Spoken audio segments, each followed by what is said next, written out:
warahmatullahi wabarakatuh. Perkenalkan, nama saya Viva Nuraini, NIM T 2018-30-27. Di sini saya akan menjelaskan tentang kode etik tenaga kependidikan. Yang pertama yaitu pengertian etik.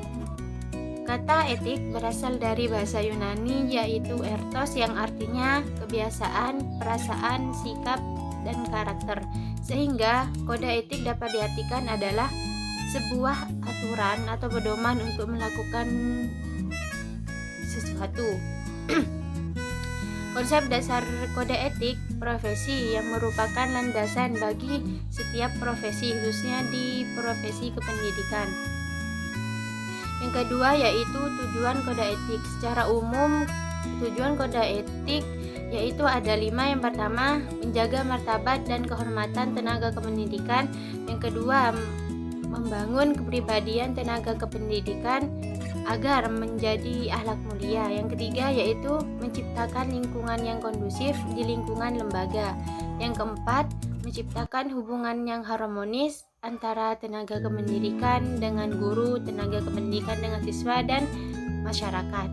Yang terakhir yaitu sebagai pedoman dalam mengawasi perilaku untuk memproses serta memutuskan apabila terjadi pelanggaran kode etik. Yang ketiga yaitu menurut Syahmiar Syahrun secara spesifik ada 4 fungsi kode etik. Yang pertama yaitu agar pendidik terhindar dari penyimpangan saat melaksanakan tugas. Yang kedua yaitu untuk mengatur hubungan pendidik dengan peserta didik, teman, profesi, masyarakat, dan pemerintah.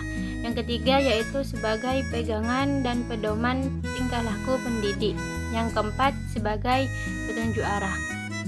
Yang terakhir yaitu sumber kode etik dan penetapan kode etik. Yang pertama yaitu sumber kode etik berasal dari nilai-nilai agama, Pancasila, nilai-nilai kompetensi pedagogis, kompetensi kepribadian, kompetensi sosial, dan kompetensi profesional.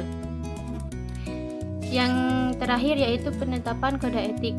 Penetapan kode etik yang pertama yaitu rencana standar mengacu pada visi dan misi. Yang kedua, melakukan studi pendahuluan. Yang ketiga, menentukan kemungkinan standar turunan dari standar yang akan disusun. Yang keempat, menentukan standar dengan memperhatikan visi dan misi. Yang kelima, melakukan evaluasi. Dan yang terakhir yaitu melakukan survei tentang aspek yang berhubungan dengan kode etik. Bismillahirrahmanirrahim. Assalamualaikum warahmatullahi wabarakatuh. Perkenalkan, nama saya Rahima, NIM T 2018-30-10.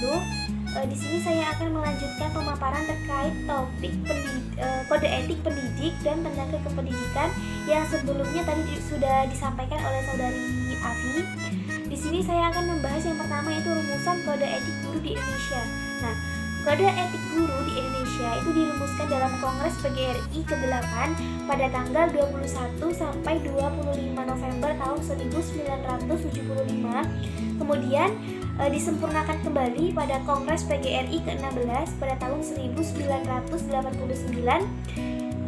di Jakarta, yang menjadi sebagai berikut. Yang pertama, guru berbakti membimbing peserta didik untuk membentuk manusia seutuhnya yang berjiwa Pancasila. Yang kedua, memiliki dan melaksanakan kejujuran profesional. Yang ketiga, menciptakan suasana sebaik-baiknya yang menunjang berhasilnya proses belajar mengajar. Yang keempat yaitu menjalin hubungan baik dengan wali murid maupun masyarakat sekitar. Selanjutnya, mengapa kode etik itu diperlukan oleh seorang guru? Karena dalam hal ini kode etik itu dijadikan sebagai pedoman atau acuan oleh seorang guru untuk melaksanakan tugasnya, seperti itu. Nah, karena sering kita temui bahwa ada seorang guru yang masuk ke kelas hanya untuk ceramah, kemudian duduk sebentar dan jarang sekali memperhatikan dan mengerti apakah peserta didik yang diberikan pemaparan atau penjelasan itu paham atau tidak terkait materi yang disampaikan, seperti itu. Terkadang juga hanya memberi tugas kemudian ditinggal keluar ataupun tidak diawasi secara baik dan benar seperti itu. Nah, oleh karena itu kode etik guru ini sangat diperlukan. Karena apa? Dalam hal ini guru merupakan fondasi dasar untuk mengajar peserta didik yang nantinya akan menjadi pemuda di masa depan yang akan membuat sebuah perubahan besar untuk kemajuan bangsa, untuk mencerdaskan bangsa, dan tentunya juga harus dibutuhkan guru yang benar-benar berdedikasi dan profesional agar input ataupun yang dihasilkan itu menjadi profesional juga seperti itu. Kemudian setelah mengulas sedikit terkait rumusan kode etik guru di Indonesia, di sini saya akan memaparkan sedikit terkait sanksi pelanggaran kode etik guru di Indonesia, yang mana sanksi atau pelanggaran kode etik itu sudah diatur dalam undang-undang. Di sini tepatnya pada pasal 77 dan 78 Undang-Undang Nomor 14 Tahun 2005, yang mana ditetapkan beberapa sanksi. Yang pertama, teguran, peringatan tertulis, kemudian penundaan pemberian hak guru, keempat penurunan pangkat, yang kelima yaitu pemberhentian dengan hormat, dan apabila sudah tidak bisa dikendalikan maka akan secara langsung pada tahap yang keenam yaitu diberhentikan secara tidak terhormat.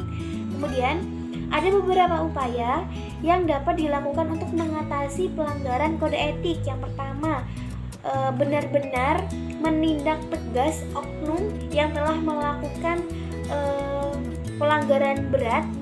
Kemudian yang kedua, mengadakan pelatihan.